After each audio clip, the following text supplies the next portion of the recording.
Hi class, this is your video boost 2.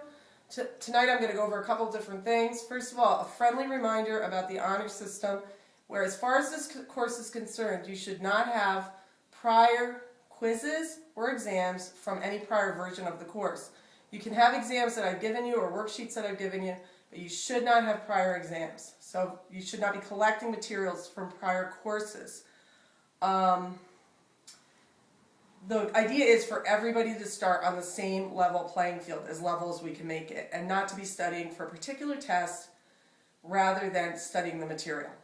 The quiz will be tomorrow. It'll be pretty short. It's not going to be like what we did last week. Last week was a workshop. One thing I wanted you to do is really learn your functional groups. And some of the functional groups we did very quickly can be learned as viewed as mergers of different functional groups. So, for example, some students think of, they look at the carboxylic acid, and of course, as we said in class, this R group can be a lot of things. It's usually a hydrocarbon chain, sometimes it's a hydrogen. It's just a generic way to express a chain. You should know the carboxylic acid from your prior experiences. A lot of people think of an ester as an acid where the hydrogen has been replaced with one of these R prime groups. Realize that esters can be in rings, okay? Some people also think of this as an ether. I just want to show you these ideas. There's all different ways you can learn it. You have to work out your method for learning. But you can think of it as an ether, right? Ether, where you've added a carbonyl right next door, okay?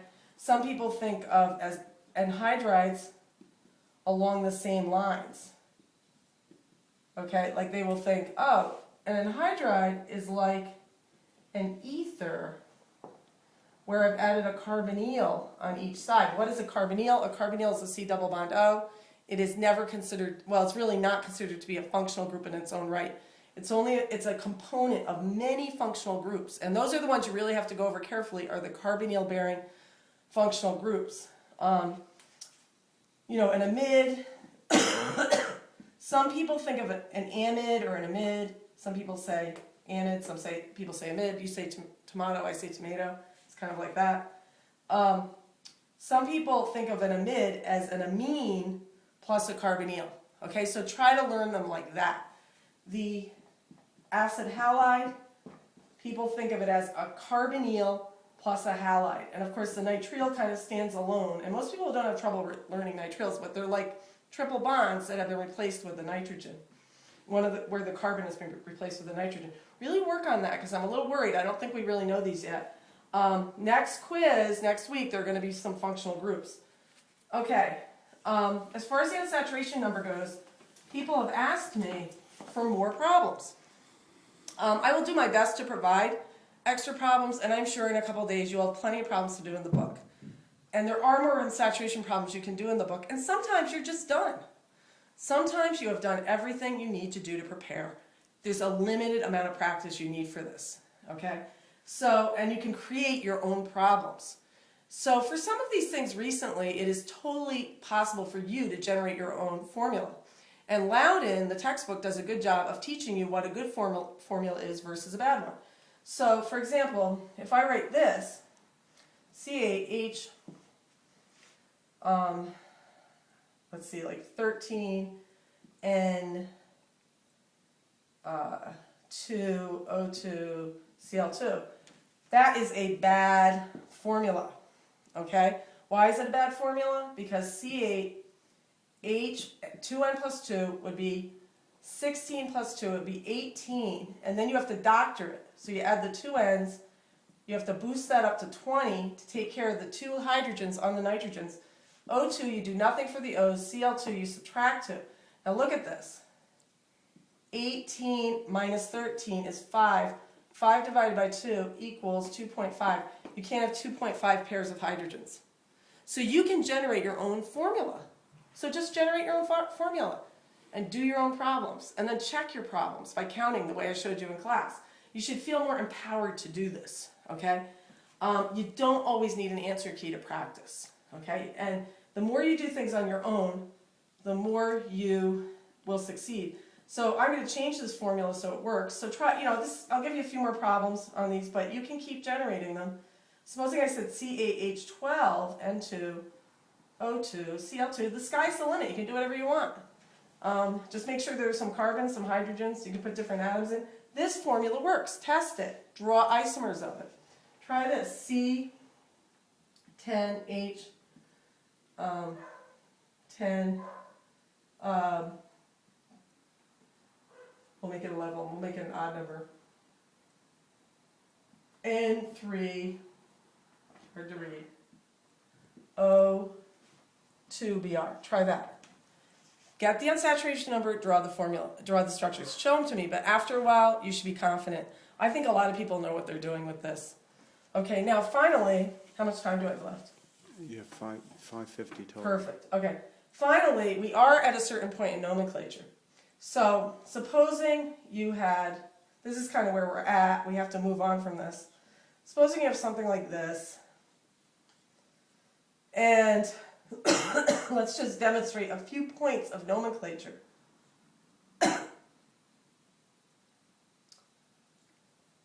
Like say you had that, okay?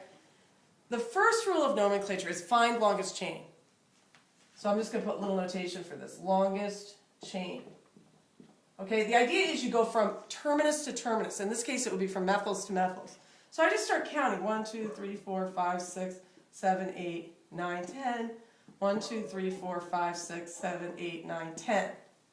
Now the rules say if you find more than one chain that has the same length, these are much shorter. You can do all of these, but they're much shorter. If you find more than one chain that has the same length, pick chain with greatest number of substituents. Now these rules are written out in great detail, not in this shorthand notation. So I would actually pick this chain over this one because this has more substituents. The idea is to have the substituents be simpler and the substituents be more numerous but simpler. It's actually easier to name in that situation. Okay, so then what do? You're supposed to name the main chain. So name the main chain. This had 10, so we're going to call it a decane. Okay, then what you need to do is name the substituents. How much time do I have left? It's 7:30 total. Okay, got it done. Okay, so if you look at the substituents, we have methyls. We have 4 methyls, right? Methyl, it's based on methane. If it's a side chain, you put a YL ending. This is an ethyl, and this is a butyl. Now what the rules say is if you have multiples of the same substituent, you can use numerical prefixes to consolidate the name. So I can call this tetramethyl, okay? This will be called ethyl, this will be called butyl, but in the name, you have to have a number for every substituent. Now how am I going to number the chain?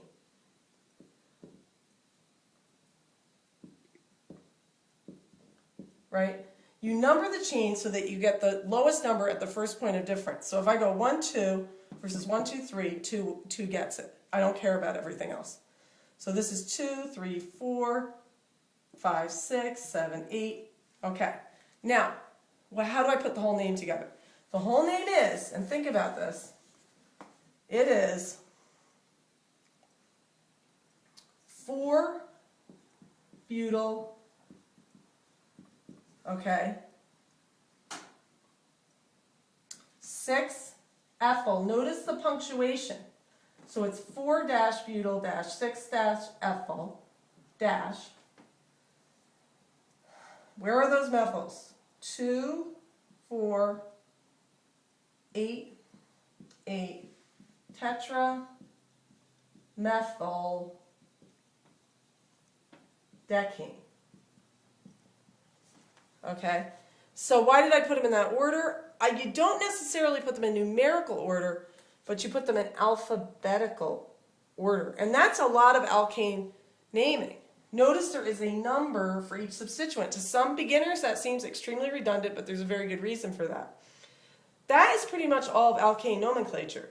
We will learn how to name side chains that are more complex, cycloalkanes, haloalkanes, alkenes, alkynes, and alcohols. And we're going to try to do a lot of that tomorrow in workshop format. Okay, I'll see you tomorrow.